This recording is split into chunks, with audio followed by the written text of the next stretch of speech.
ഉപരാഷ്ട്രപതിയായ ജഗദീപ് ധൻഖർ പാർലമെന്റിൽ ശക്തമായി ആ വിഷയം അവതരിപ്പിച്ചത്. ഇതുമായി ബന്ധപ്പെട്ട ഓൾ പാർട്ടീസ് മീറ്റ്, അതായത് എല്ലാ രാഷ്ട്രീയ പാർട്ടികളുടെയും സമ്മേളനം ഉൾപ്പെടെ വിളിച്ചു ചേർക്കാനും നിർണായക തീരുമാനമെടുക്കാനും അദ്ദേഹം തയ്യാറെടുക്കുകയാണ്. ഒരുപക്ഷെ BJPക്ക് ഇത് വലിയ രീതിയിലുള്ള ഒരു കല്ലുകടിയായി മാറും എന്നുള്ളതിന് സംശയമൊന്നുമില്ല. കാരണം BJPക്ക് വളരെ വേണ്ടപ്പെട്ട ആളാണ് ജസ്റ്റിസ് യശ്വന്ത് വർമ്മ. അദ്ദേഹത്തിനെയാണ് ഇപ്പോൾ കൈയോടെ പിടികൂടിയിരിക്കുന്നത്. അദ്ദേഹത്തിന്റെ വസതിയിൽ നിന്നും കഴിഞ്ഞ നോട്ടുകെട്ടുകൾ കണ്ടെത്തിയതുമായി ബന്ധപ്പെട്ട് അദ്ദേഹത്തിനെതിരെ വലിയ രീതിയിലുള്ള വിമർശനാത്മകമായ നടപടിയാണ് അലഹബാദ് ഹൈക്കോടതിയിലെ ബാർ അസോസിയേഷൻ എടുത്തത്. അല്ലെങ്കിലും ഇങ്ങോട്ടേക്ക് നിങ്ങൾ എന്തിനാണ് പറഞ്ഞയച്ചത് എന്ന രീതിയിലാണ് ബാർ അസോസിയേഷൻ കൃത്യമായും സുപ്രീം കോടതിയോട് ചോദിക്കുന്നത്. സുപ്രീം കോടതി അപ്പോയിന്റ് ചെയ്ത കൊളീജിയമാണ് അന്വേഷണവുമായി ബന്ധപ്പെട്ട കാര്യത്തിൽ ഡൽഹി ഹൈക്കോടതി ജഡ്ജി ആയിട്ടുള്ള യശ്വന്ത് വർമ്മയെ അലഹബാദ് ഹൈക്കോടതിയിലേക്ക് മാറ്റിയത്. എന്നാൽ അദ്ദേഹം അവധിയിൽ പ്രവേശിച്ചിരിക്കുകയാണ്. അദ്ദേഹം അവിടെ സ്ഥാനാരോഹിതരാകാൻ സമ്മതിക്കില്ല എന്നാണ് അലഹബാദ് ബാർ അസോസിയേഷൻ പറഞ്ഞിരിക്കുന്നത്.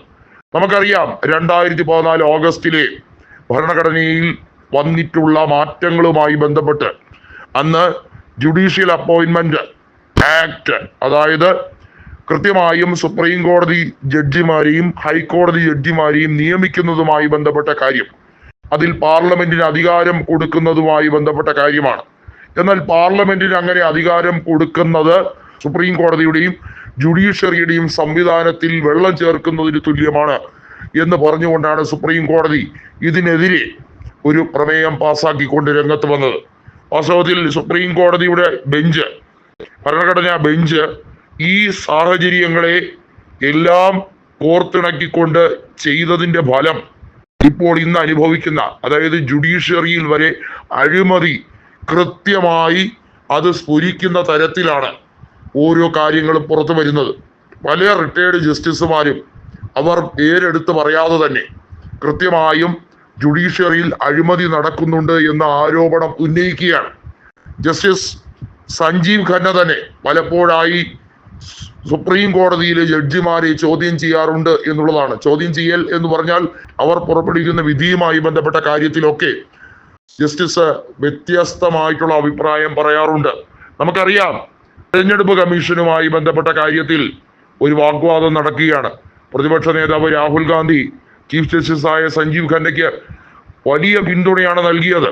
സംഘപരിവാർ ശക്തികൾ അതിശക്തമായി തന്നെ സുപ്രീം കോടതി ചീഫ് ജസ്റ്റിസിനെ സ്ഥാനത്തു നിന്നും മാറ്റാനും അദ്ദേഹത്തിനെ വലിയ രീതിയിൽ തേജോവധം ചെയ്യാനും ശ്രമിച്ചുകൊണ്ടേയിരിക്കുന്ന വേളയിലാണ് ഇപ്പോൾ പ്രസിഡന്റായ ജഗദീപ് ധൻഖറുടെ ഈ അസാധാരണ നടപടി BJPക്ക് കുറിക്ക് കൊള്ളുന്നത് പോലെയാകുന്നത്.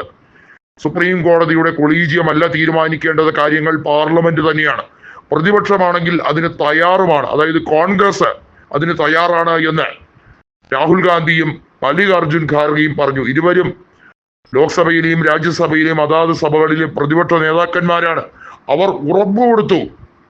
ലോക്സഭാ സ്പീക്കർ ഓം ബിർളയ്ക്കും രാജ്യസഭാ ചെയർമാൻ ജഗദീപ് ധൻഖറിന് ഉറപ്പു കൊടുത്തു, ഇത്തരത്തിൽ കൊണ്ടുവന്നാൽ ഞങ്ങൾ പാസാക്കാൻ മുൻപന്തിയിൽ തന്നെ കാണും. എന്നിട്ട് എന്തേ BJPക്ക് മിണ്ടാട്ടമില്ലാത്തത്?